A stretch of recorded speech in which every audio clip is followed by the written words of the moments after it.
Распаковка на 23 белорусских рубличек. Погнали. Что я прикупил за 23 рубля? Соку томатного взял 2 литра, доброго. Вот такие вот. Сырку взял.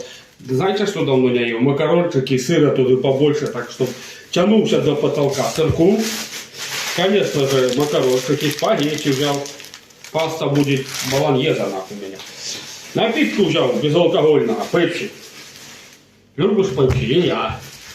Конечно. Взял кусочек конины. 500 грамм конины такая красивая. Видно подкопченая она. Что это? Что это, блядь? Подтесоны какие-то. Это ливерка. Ливерки взял, я люблю кусочек. И зельца взял кусочек, тоже люблю. Такого. Чисто поснедать.